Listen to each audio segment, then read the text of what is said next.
Okay, so this video is now going to be about signing your offer and sending it to your client to sign. We capped off the previous video about setting up your offer with the prepare for signature. So this is when you're actually going to get into your signing platform. So your offer has been completed and now you're ready to sign. So prepare signature. Now your envelope name is the signing documentation portfolio, essentially. So you can call it Roselawn initial offer or initial offer one, whatever you want to label it. I'd suggest labeling it relatively accurately and differently each iteration you go through a negotiation.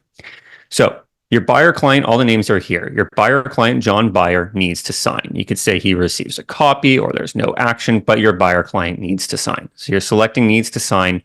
You, as the buyer agent, is going to need to sign as well, especially because this is your first offer or your initial offer to the seller. We're going to say need to sign. Okay. We don't need to do anything with the seller's side. Okay. So we're clicking next. Now our envelope is being created.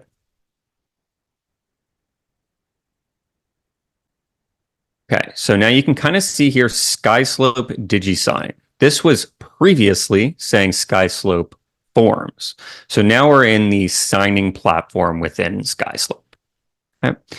Now you see here you've got your signer, you've got a drop down for yourself as the cooperating agent, and then you have a drop down as well for John Buyer, for your buyer. You are blue and your buyer is orange, so you can easily tell who has the signing spots or the initial spots based on the color. Now, you also have signature, initials, inputting full name, date, time, checkbox, text field, or strike through. Okay, so we're going to go through this very, very quickly. So you can see here that your buyer and yourself are already pre-populated in most of these fields. Okay, here, here, here. Now we're going to scroll down to a space where we might want your buyer to initial. Okay, that's a terrible example.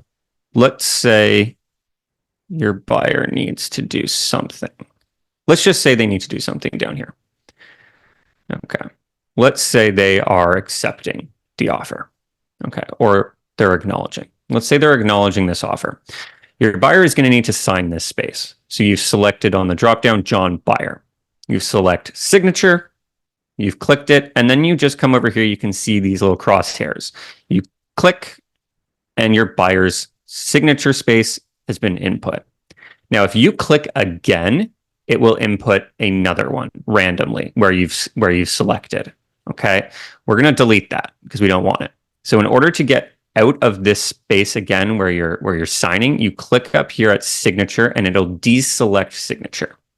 If your buyer needed to initial something, you click initials, and again, crosshairs, and you click. Okay, we're going to delete that. Deselect initials. If you needed to input your client's name, usually that's like on a schedule that the listing agents provided you via PDF. You can say full name and click, and again, the full name is going to appear. In this particular case, we need to click date because we need to date this as well. So we're clicking date, crosshairs, and we're putting that in. To deselect date, again, you are clicking there. Now you can click on your form again, and you will not be putting in another date.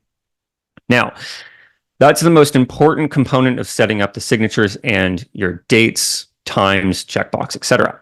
Let's say you're in a scenario where you've received a counter offer from the seller's side, and you need to make a change to it. Okay, so you're going to select your strike. Okay, let's just say we've got something in here about the existing survey. Okay, you've clicked strike and you do not want this in the offer. So let's say the seller has input this clause into the offer in a counter offer or a sign back. This is what they've input, and you don't want this to be in there for some reason. You click strike and you click and drag this line across. Click, drag across. You can select the strike through color. It doesn't really matter.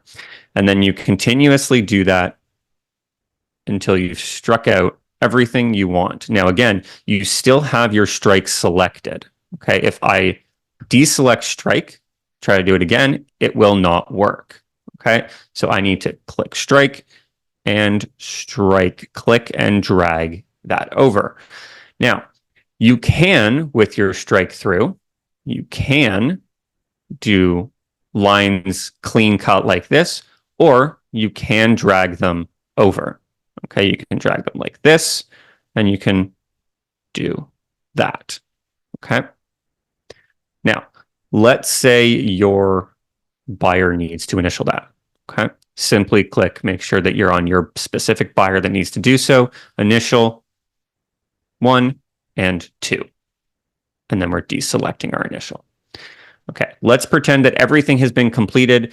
Your offer is ready to send. We are going to click send. Okay. From here, I highly recommend you edit this. Documents or offer to sign.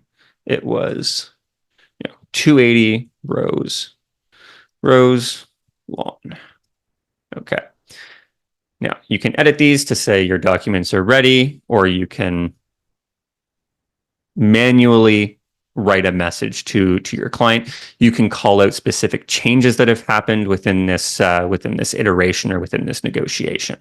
Okay. Then you're going to click send for signatures. So I'm going to do that right now. Okay. As the cooperating agent, you will see this. You will be brought to your envelope has been sent. You can say either I'm done and you'll receive an email to sign, or you can just sign it right now. Okay, so I'm going to click sign right now because I am the cooperating agent. I'm going to go through and say agree because I'm, again, the cooperating agent. Very intuitive system. So we're going to click start. This is just for me. You can see that I've got 8 spots where I need to sign.